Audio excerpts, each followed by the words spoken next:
केलं आणि त्या संस्थेत रुजू झाला. त्या 30 दशकाचं त्याचं समर्पण आणि शिस्त आणि भरपूर त्या जुन्या आठवणी त्या सर्व विद्यार्थ्यांसाठी प्रेरणादायी आहेतच, पण सर्व समाजासाठी सुद्धा त्या खूप प्रेरणादायी आहेत. आता एक सर्वात महत्त्वाचं म्हणजे आता हे तुझं आता हे जे आता विनिंग चालू आहे ती आता 4 गोष्टींमध्ये विभागली जाईल. पहिल्यांदा स्वतःसाठी थोडा आता वेळ दे, नंतर कुटुंबासाठी, नंतर मित्रासाठी आणि समाजासाठी. असं पाहिलं तर आता समाजासाठी नाहीतर त्या सर्व्हिस मध्ये असताना तू सकाळी जाणं असायचं, दिवसभर शाळा कॉलेज करून संध्याकाळी कधी कधी ते टाइम नसायचं. त्यांना वहिनी साहेब गरीब म्हणजे एकदम गरीब समाज आहे, जरी म्हटलं असतं बाबा खूप दमला असला तरी त्याच्यात समाधान मानण्यासारखा होता. आज वहिनी साहेबांनी सगळं सांभाळून त्याची वेळ काळ जेवण पाण सगळं व्यवस्थित करून दिलं होतं.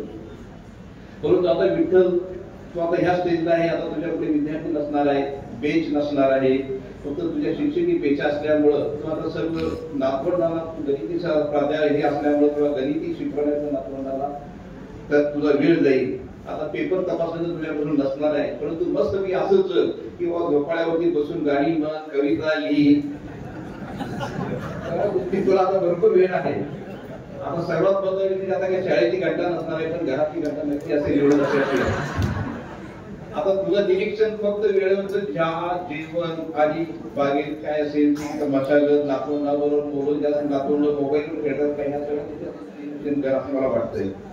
आणि उरला वेळ जुन्या मित्रांना नव्या मित्रांना फोन करत असताना ठराविक मित्रांना फोन न करता आज बसून सगळ्या मित्रांना असंच ह्या तुझ्या आयुष्यासाठी इथून निरोगी राहावं, आरोग्यदायी राहावं, तुझ्या नामात पुढे मी नतमस्तक होऊन तुझ्या नामाच्या चरणी प्रार्थना करतो की तुला आयुष्य अतिशय भरभराटीचं आणि निरोगदायी झालं एवढंच मी माझं मनोगत व्यक्त करतो.